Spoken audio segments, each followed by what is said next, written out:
So, Testszenario Nummer 2, das machen wir diesmal mit dem Multimeter.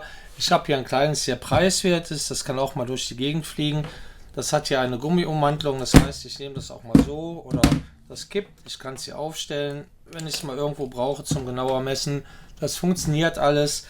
Wichtig war mir also erstens mal die Stoßsicherheit, das passiert hier durch die Gummiummantelung ganz gut. Das nächste, wenn ich ihn anmache, ich habe hier, gehen wir mal gerade hin, Gerät ist an, wird nochmal flach gelegt, so, und hier im Dunkeln, dass ich auch ein Backlight habe, das heißt, dass ich auch sehe, was los ist. Weiter geht's, wie kann ich hier messen? Ich habe hier die Möglichkeit einmal, machen wir nochmal kurz an, ja, zum Gucken, zu piepsen. Ich habe das hier mal hingestellt auf dieses Lautsprechersymbol. Da misst es Durchgang. Wir beachten mal die 1 hier im Display. Das heißt, kein Durchgang, misst nichts. So, jetzt messen wir mal, ob die beiden Kabel hier Durchgang haben zueinander, also ins Messgerät rein. Wir sehen das hier, es piepst und zeigt eine ganz kleine Zahl an, also 0,0 irgendwas, das heißt immer guter Durchgang. So, wie mache ich das jetzt mit dem Kabel? Nehmen wir mal unser frisch gelötetes XLR-Kabel hier. Ein Ende, das zweite Ende. So, da ich Linkshänder bin, vertausche ich die beiden mal. Rechtshänder bin, sorry. Das heißt, ich gehe erstmal hier auf den Pin 1.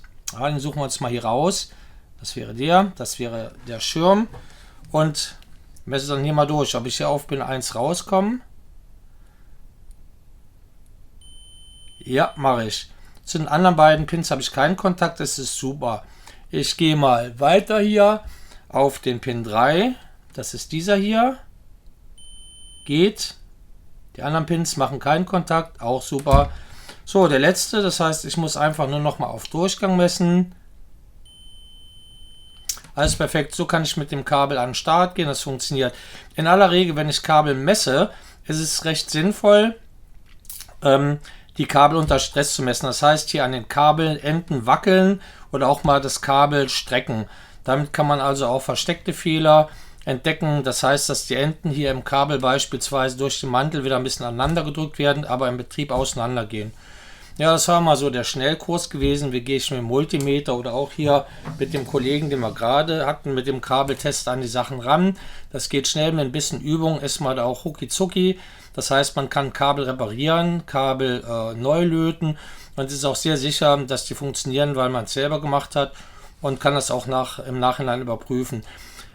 Ist übrigens auch ein tolles Mittel, wenn man mal eine Stunde oder eine halbe Stunde Zeit hat, im Proberaum oder im Lager, da liegen Kabel rum, die sich so angesammelt haben im Laufe der Zeit. Dann nimmt man sich halt mal ein Konvolut, 5 oder 10 Stück vor, misst die sauber durch, wie gesagt unter Stress, unter Zug, kann sie reparieren und löten. Dafür hatten wir ja vorhin auch einen kleinen Lehrgang gemacht, wie wird gelötet, und ihr werdet merken, mit etwas Übung macht das Ganze auch noch Spaß.